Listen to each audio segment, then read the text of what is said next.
Hello, everyone. Good afternoon. Welcome to Poliglotar 2024, Brasília. And now we have the last talk of Sunday by Karine Souto. She has already given several talks in the previous years in Portuguese, and now she's given a talk in English about where can languages take you.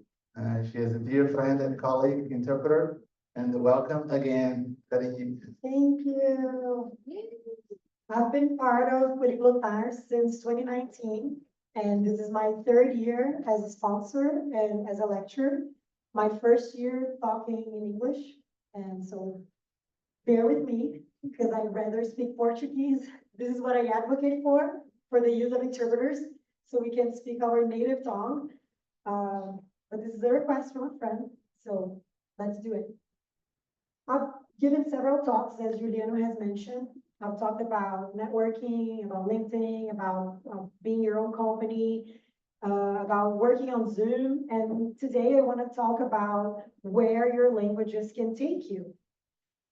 But hold up, because I'm not talking about traveling. We all love traveling. We want to go places. But what I'm trying to tell you is that your languages can lead you to professional paths that will ensure that you have the prosperity to travel, and can lead you to paths that will take you to places that you would not access if you did not have this kind of job with languages. And of course, you're going to travel. I've traveled much. But I have to say that I've traveled much, much more after I became an interpreter. Before that, I hardly ever got to travel. I had worked in business before. I've studied international business, and I thought I was going to travel all that much, and I was going to be transferred to another country and things like that. And the only place I went was Santa Catarina, and that was it. And by bus, because they did not want to pay for my plane ticket. It was terrible. But after I became an interpreter, I got to travel quite a lot, working, and with the money I earned from interpreting. So I don't want to talk too much about me. I don't want to waste your time on learning about me. If you want to know me, if you want to know more about what I do, you can scan my QR code. I'm an interpreter. I work with languages since forever. I've done pretty much every job you can name. I've been a nanny, I've been a cleaner. I have worked in a library. I have worked in business. I've done all crazy things you can think of for money. And now I'm an interpreter. I have always worked with English. This is the only constant thing in my life. I have always worked with English.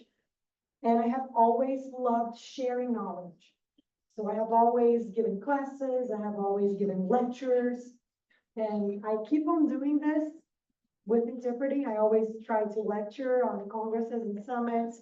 I organize courses for interpreters as well. So those are the only constant things in my life. I've been working with English and teaching. Those are some of the places I've been in interpreting. I'm sorry, Faye, this is you, because I didn't have a decent picture of me, because the sun was perfect when she was here, and when it was my turn, it wasn't anymore, and you can't see anything. But those are some of the places I've been able to go with interpreting. I've been in this exact same room, although I'm not in this picture, I'm behind it, but I got to be there. And I've got to go to the UN multiple times. I've been to Germany, I've been to Italy, I've been to Dubai. I've been to places I would never choose, because I would never choose to go to Dubai. I would choose other places. And the interpreting took me there. And with Fernanda, right? And with Fernanda, yes. Because I got to pick my own team. So the roads may vary, and I want to start with teaching, because this is, I feel, where this is a lot of you are. A lot of you come from teaching. I came from teaching as well. And I feel like translating and interpreting is hardly ever the first choice of career of people. We just kind of drop there after something else. I've known very few interpreters that were their very first choice of career. So I want to start with teaching, but I want to also talk about translating and interpreting. When you work with language teaching, you can do many different things. You can work remotely, you can work face-to-face, you can work with English or Spanish or Portuguese for foreigners. what I want to tell you is that you have to offer people a very different experience, the Disney experience, if you want to make money out of it. Because you can be a teacher that is just a teacher that is going to work at, if you're from Brazil, at Wizard, CNA, and you're going to make the same 14 reais an hour I used it to make 20 years ago when I started, and they still pay the same thing. Or you can work for yourself and have your own students and offer a really, really special experience and make money out of it. So that's what's different about it. If you want to work with face-to-faces, you can go. I've done this like many, many times, and I've got a lot of money out of it. I use it to go to the students' homes, and I would charge them like 3 hours because I would go to their homes and come back. So they would pay much, much more to have classes with me at the comfort of their homes. And when working with face-to-face, you have to offer them the tactile experience. You have to work with smell. You have to work with materials that they can move and they can touch and they can feel. Otherwise, you're just doing remote, but in person. And a lot of people like remote now, especially after the pandemic. So this is a great way of working, and you can work with groups or you can work with children even, and you can really expand it and make a lot of money out of it. Teaching is really good at it. It can be very profitable if you know how to do it. But I want to talk more about the other two things that like really, really have my heart, which is translating and interpreting. So I'll focus more on those two. With translation, this got all messed up when I downloaded it. With translation, you have several areas you can choose from. You can choose technical translation, which is usually a good entry for people because you come from another area. You come from, let's say, engineering, and you have a lot of engineering knowledge.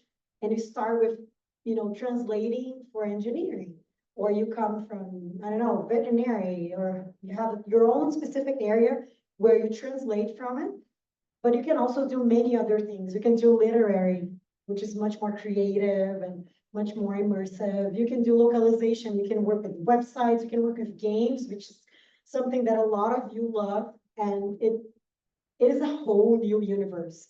Because you can work with translation, revision, quality assurance. You can get paid to literally play the game and find mistakes in it or things that don't feel right. You can work with dubbing and subtitling, and I'm going to talk more about those separately because I have more to say about it. Subtitling is everywhere. We all use subtitles. It's everywhere. It's in the media, it's in the movies. It's on television, it's on social media, on courses, educational, everything. Even on Instagram, if you're posting Instagram videos and you're not subtitling them, I'm not going to listen. Because I never have my phone with the sound on. So if you have no subtitles, next. So we subtitle everything. And now we have professional subtitlers that do even that. They revise even social media for big platforms. And it's, as I said, beyond entertainment. You can work with educational or like Hotmart courses and you can revise them, or university platforms, and it's everywhere. I recommend Lila's course for that, Tradutor Iniciante. So if you're interested in subtitling and you want to know more about it and you know nothing about it, this is something that you can start from scratch, and it's for any language you want. She has support in like English and English, Portuguese, and Spanish, but I'm sure if you talk to her, you can get to know the techniques of it for whatever language pair you're using.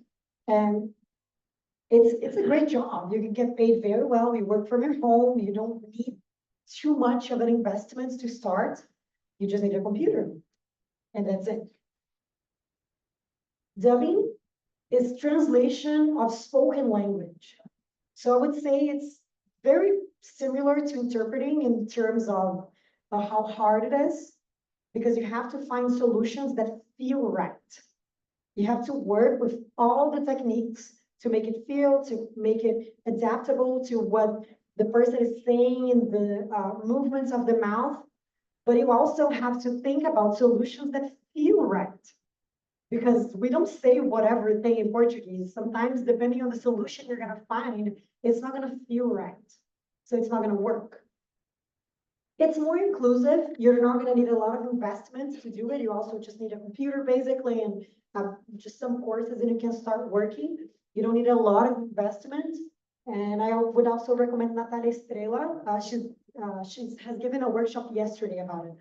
And she organizes regularly workshops about working for dubbing, translation, the scripts for people to come and dub, for voice actors to come and dub them.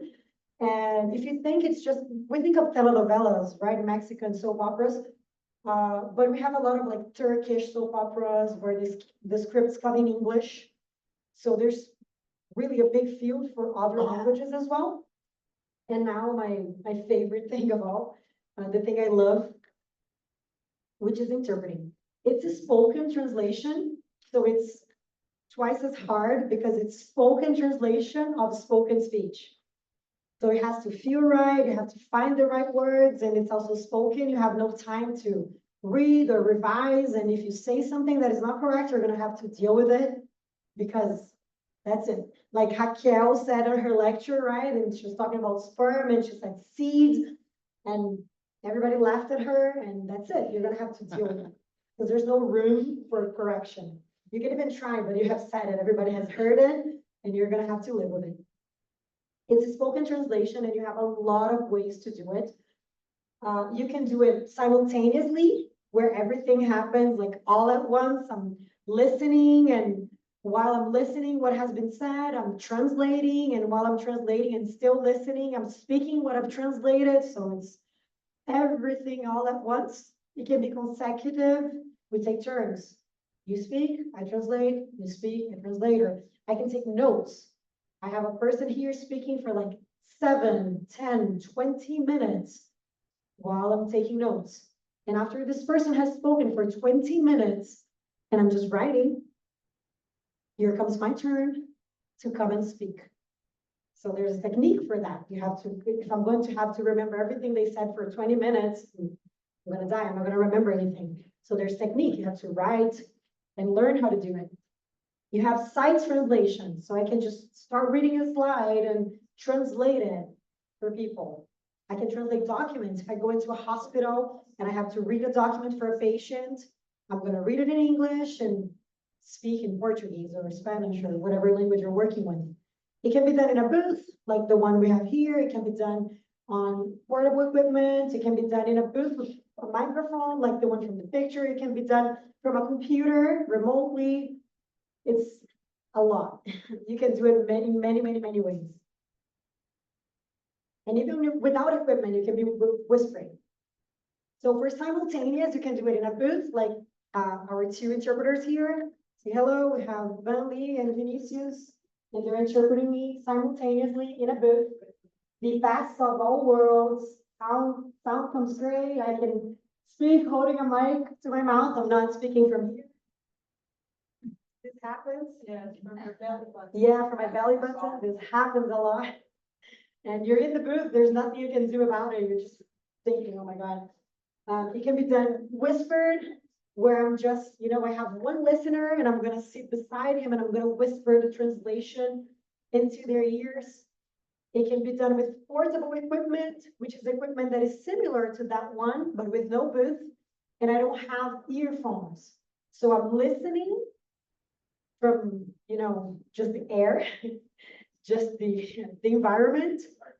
And I have to deal with the volume of my voice because I hear what they're saying, but I also hear what I'm saying, which doesn't happen there.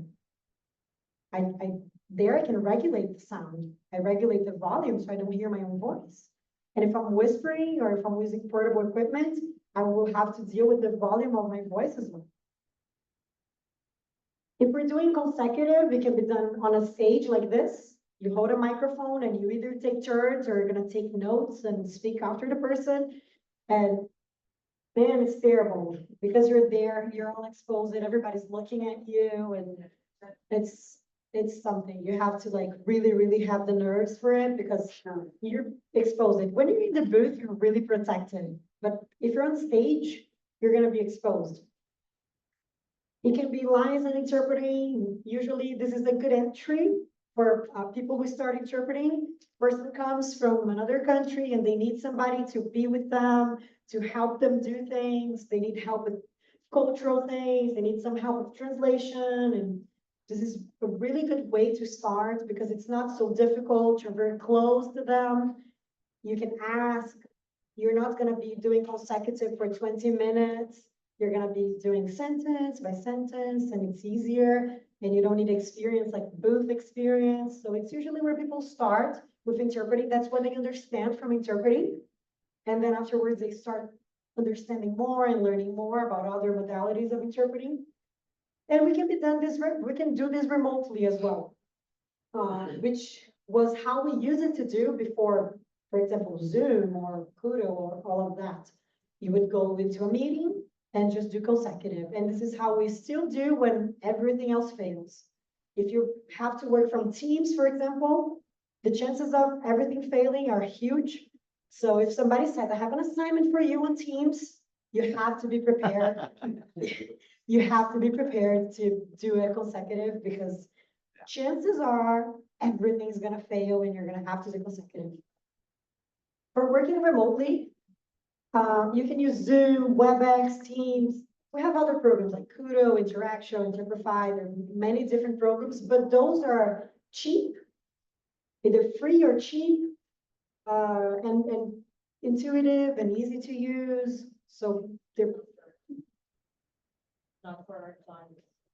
not for our clients. Yeah, that's what she said. Not for our clients. They're not easy to use for our clients. And this is our advantage. I don't want my customers knowing how to do things. If they know how to do it, they don't need me. I want them not to know. Oh, can you please help me with Zoom? Yes, of course. I'll set it up for you. I'll create a room. I'll assign the interpreters. I'll do everything. Because if they don't know, they need me more. If they know how to do everything, it's a higher chance of them hiring somebody else that charges less. But if they don't know how to do anything, they trust me. And the chances are they're gonna hire me because they don't know how to operate things and they trust me.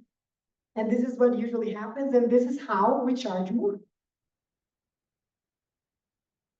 So a little bit of explanation of all the things that we do. Like this is a common booth, and if you have no contact with interpretation at all, this is what we do.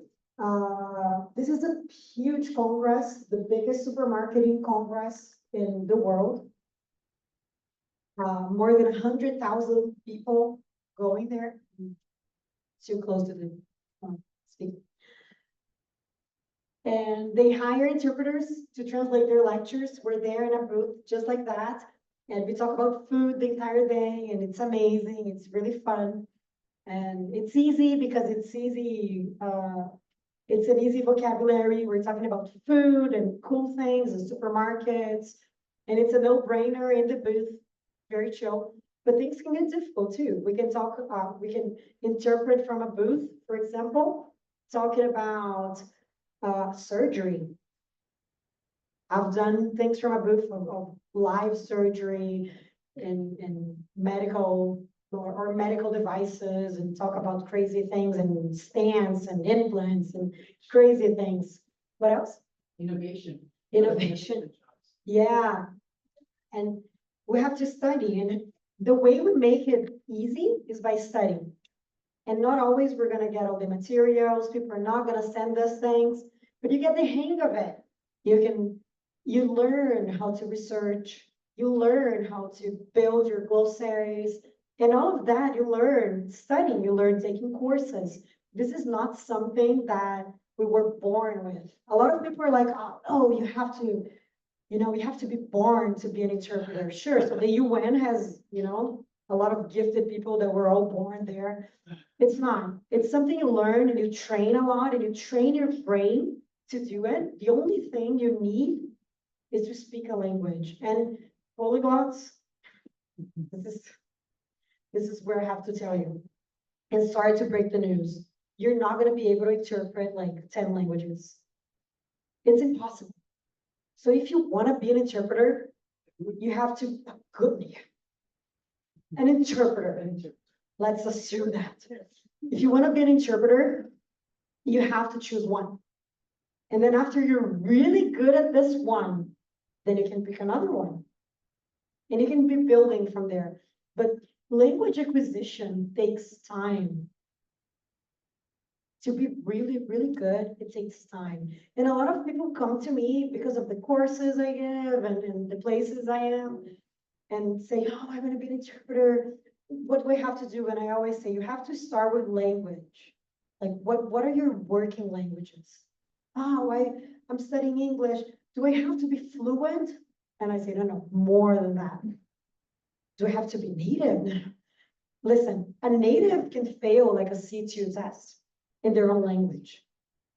This means nothing. You have to be like a C1, C2, and constantly study your languages. I have to constantly study Portuguese. I have to constantly study English so I don't fail when I'm in the booth. And chances are, if you're interpreting 4 languages, and they're 4 weak languages, right? Because I always make this joke, why speak a language very well if I can speak 6 poorly? So why? And this is a problem. Yeah, and I love it. I love that we all like love learning languages and we have spaces like this, but it's different when I'm using a language to travel as a tourist and go places to when I'm working with a language. And if I speak it poorly, I'm not going to understand things. I'm not going to get the nuances. And, you know, I don't want to bring the whole AI subject, but this is exactly what we do when we talk about AI. That's what AI doesn't get. It doesn't get sarcasm. It doesn't get the irony. It doesn't get the very subtle nuances. And if you're a bad interpreter, you're not going to get them either. So you're going to lose your jobs to AI very, very quickly. So study your languages because it's not always easy and it gets harder. The booth, that's the easiest one. It just gets harder. When you're doing liaison, you're exposed. I know I said it's easier, it's an easy entry door, but you're there. You have no way of researching. You don't know a word, you don't know a word. What are you gonna do? And you can ask, but you have no room for researching, you have no colleague to ask. Interpreting for media and entertainment. Everything is different, the booth is different, the equipment is different, the equipment is different. I don't have the same timing. I have to be much, much quicker. The pressure is much harder because if I make a mistake, it goes on air. It's there, when people talk about it. If you go to YouTube and you see the programs that have interpreting, or if you watch the debates, well, we have a lot of presidential debates now, and you have different broadcasting channels. The last one, we had 4 different broadcasting channels. Each channel had their own team of interpreters. And you can hear people comparing them. And you can hear people saying, oh, this channel looks terrible, I couldn't watch it, so I switched it to the other one. Imagine going to YouTube and reading that about yourself. It is terrible. It sucks. And I've had like people make fun of my voice and things like that, and it's terrible. And I try not to read, but sometimes it's harder than what I can handle, so I read a little bit. Yeah, it's stronger than me. It's intrusive thoughts that keep on coming. But it's tough, and it's a lot of pressure, yes. Yeah. Virginia, se os comentários forem construtivos, preste atenção. Se for só para te criticar coisas ridículas, ignore.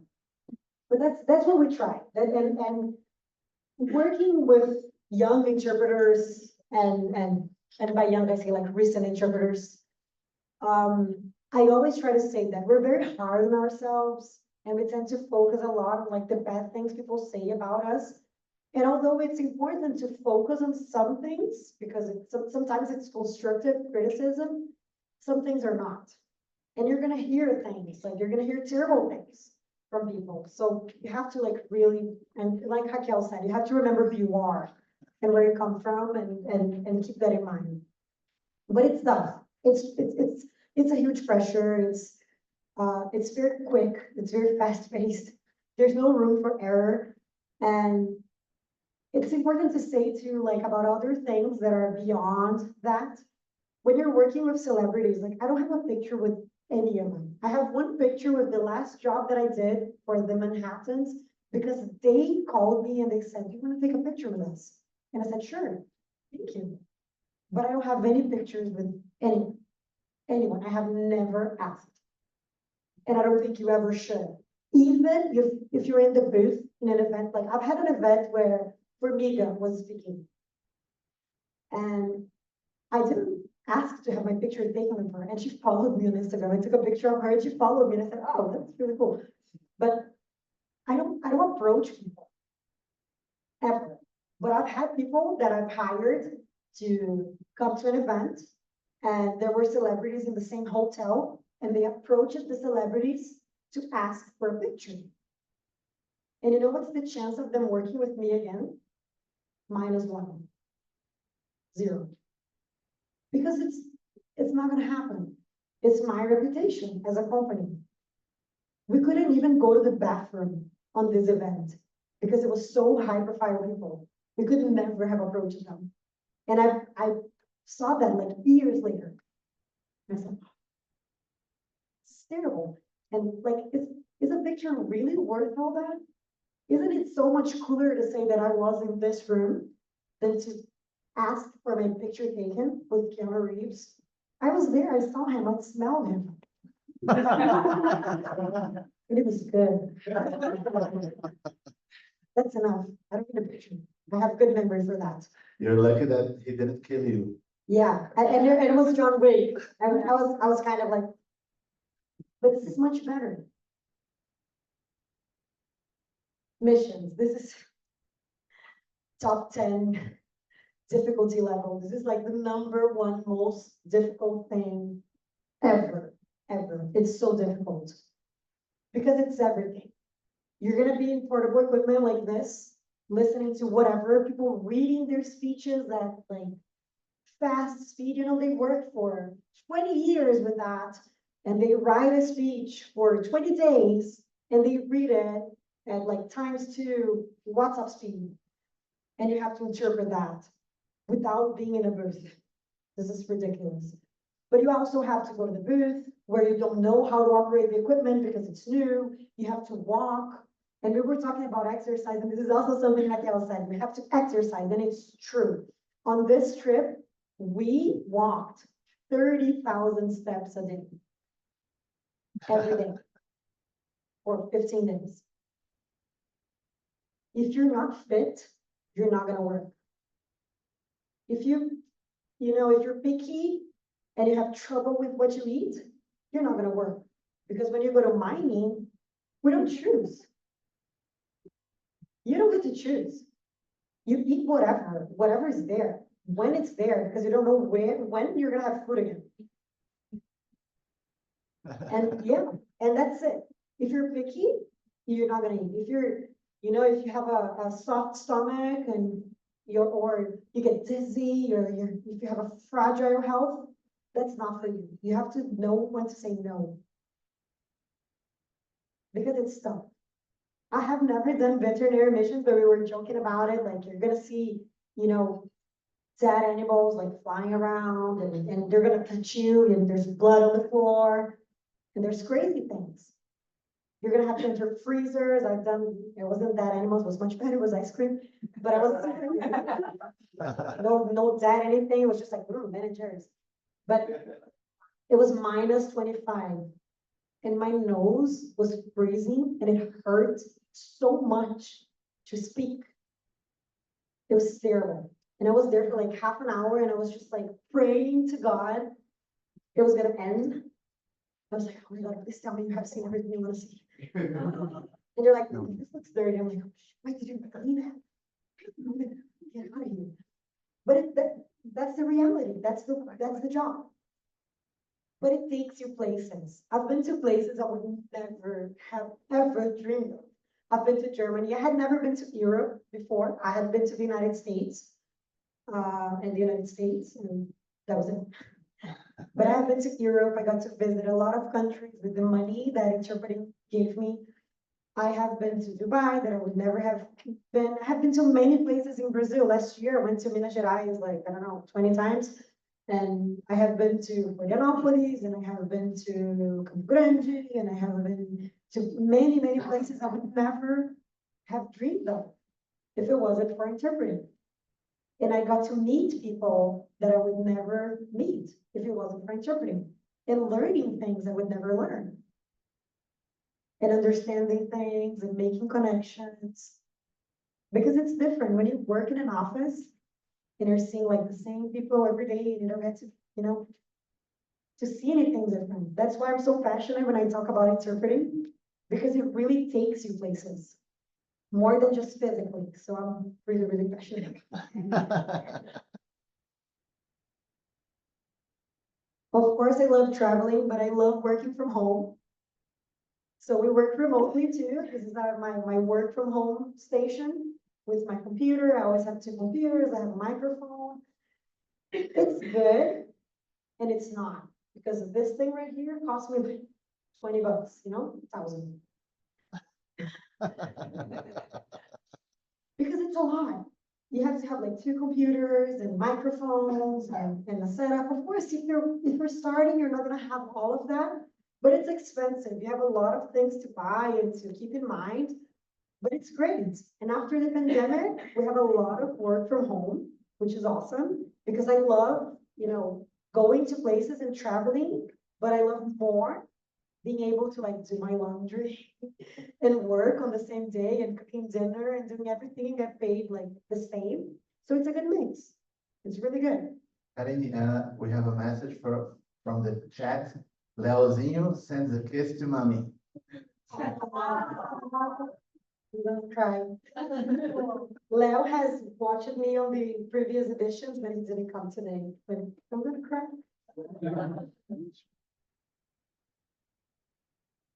So endless possibilities with interpreting. You can do a lot of cool things. I love, love, love talking about it. I feel like I found my calling, my true love with interpreting. And it's amazing to talk about it and to tell people about it and to invite people to know it and to study.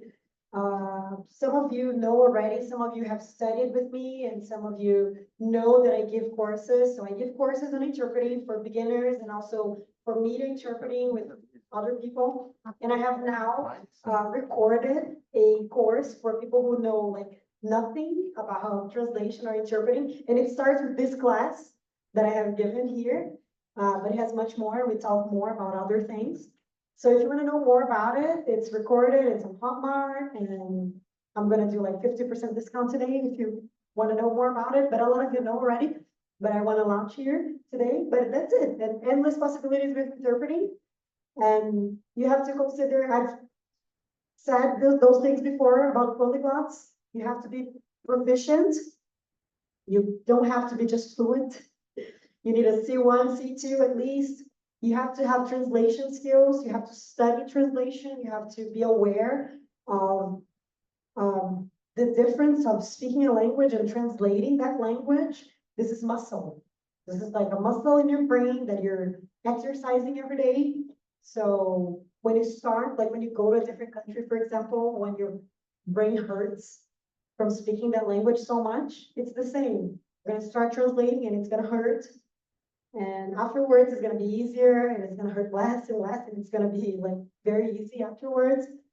And you have to focus on what area you wanna work with. So if you wanna do dubbing, you have to focus a little bit on that. If you wanna do subtitling, if you wanna do interpreting, you see what suits you best and you focus a little bit on that.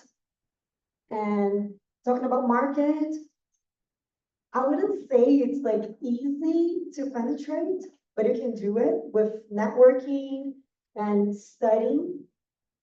Because when you study, you get to know people. You know the people who teach you that probably have jobs to offer you.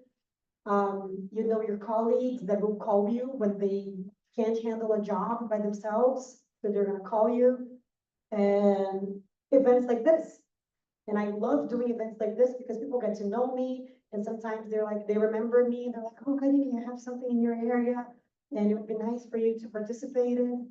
So those are points to consider, but polyglots, remember, focus on one language.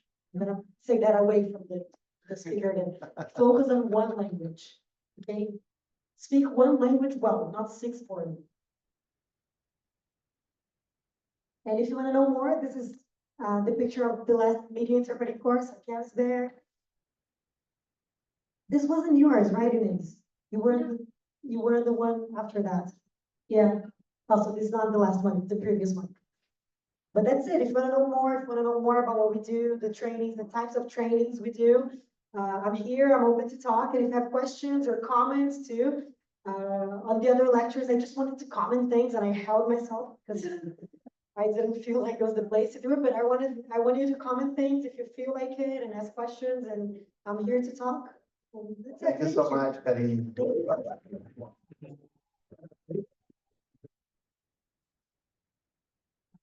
I have a question for you. I know that you are learning Spanish, right? Yes. And so do you have plans to, in the future, in a few years perhaps, interpret also in Spanish? In 4 years. Yeah, okay. Because that's it, you know, you heard me, 4 years. I have started now to, I have started to stop, this is terrible, but I now feel safe to not use the relay. And if you don't know what I mean, when we're interpreting, and I have a speaker interpreting, a speaker speaking Spanish, I would never interpret into English from the Spanish. I would get the translation, the Portuguese translation from my friends in the booth and interpret into English. But now, if I see a lecture in Spanish, I'm usually confident to do it from Spanish into English or from Spanish into Portuguese, but I don't interpret into Spanish yet, and it's gonna still take some time. Yeah, okay. Okay, do you guys have questions? Any comments? Anyone? No? Yeah, Fernando.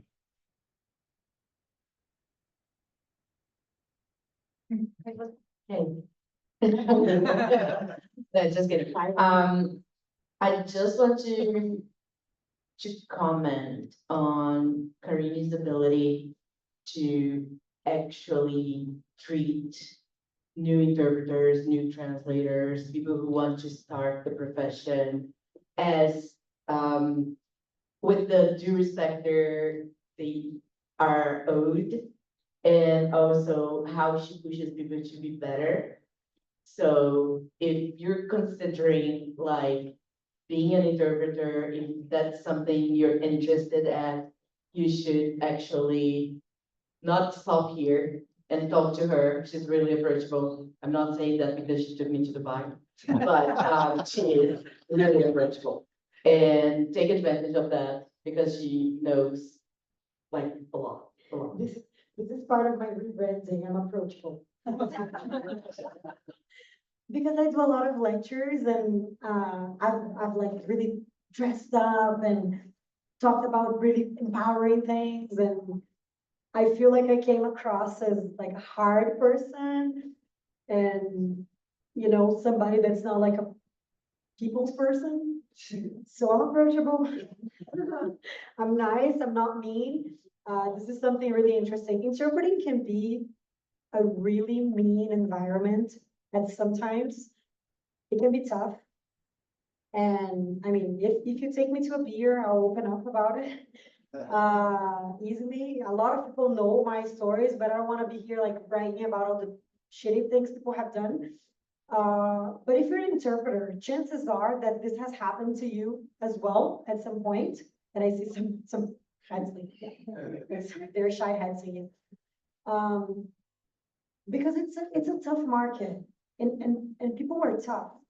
You know, it's a shark's ocean. And it's really hard to enter. And if you're like swimming there, they might bite you. But there's a lot of nice people. And I love it. One of the reasons I sponsor Poliglotar like every year, and sometimes last minute, because like we don't have the money, but I'm like, I'm gonna do it. And you know, this is one of the reasons, like I always sponsor and I'm always here and I want to come in person because this is a safe place for people to come and go to the booth and interpret. And even if they suck, like, I'm not gonna look at them and like, oh, you're terrible, you don't have a career interpreting. I'm gonna be like, hey, maybe you have to work a little bit more on your language, or maybe you have to work a little bit more on your interpreting skills, or you have to work on speech therapy or whatever, like, we're gonna give you a way. But I'm never gonna say that. And sometimes people might say that. They're gonna be like you don't belong here. But you do. You belong whatever you wanna be, like all of us, you know? So it's something, like, it's good to find your home with interpreters, because it can be a mean environment. So if you feel like that's for you, then let's chat, because it's for you. We have a comment here by Mel Tavares. It's possible to see that you really love that. Thank you very much for being here. So inspiring. Thank you, Mel. I love it. I really do. Leozinho, sending a kiss over there. E vocês podem fazer pergunta também em português, se quiser, né? Se alguém tiver tímido pelo inglês.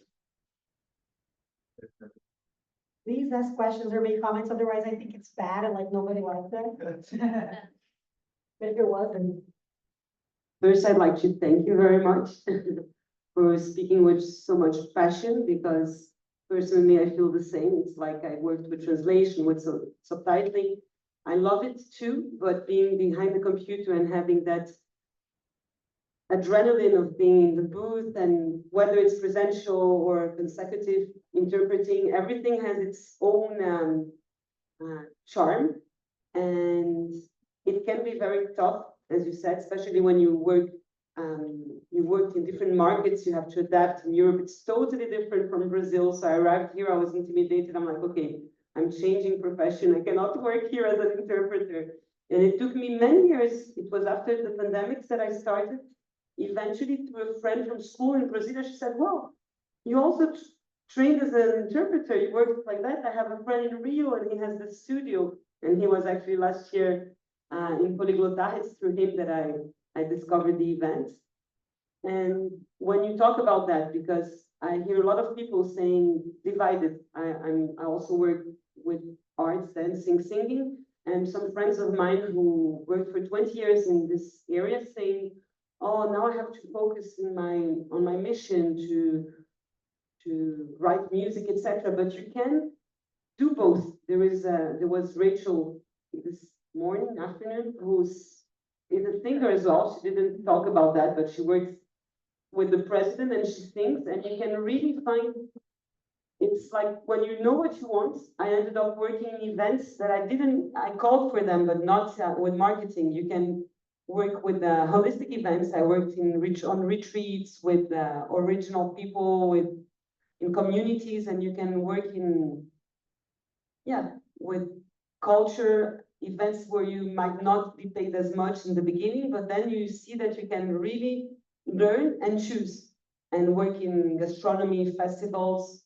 So thank you very much for showing that we cannot do it only for the money, because people think, well, you must earn so much. Sometimes you don't earn that much. And for some jobs you do. Some jobs you get paid very well, and some you don't. And chances are the jobs you don't get paid very well. Well, some jobs suck and you get paid very little, and let those go. But some jobs that paid very little are very rewarding, and they pay with something else. You know, like it's really something that catches your heart. But you said something that's really interesting, and it's worth mentioning. A lot of us are other things. Like, a lot of us are artists and dancers and cookie bakers and performers of some sort, because that's what interpreting allows. We don't work every day. We don't work on the same place.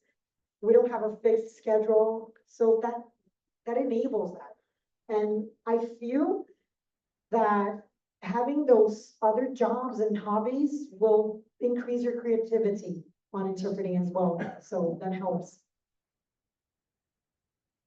Okay, thanks so much. I think that's it for today.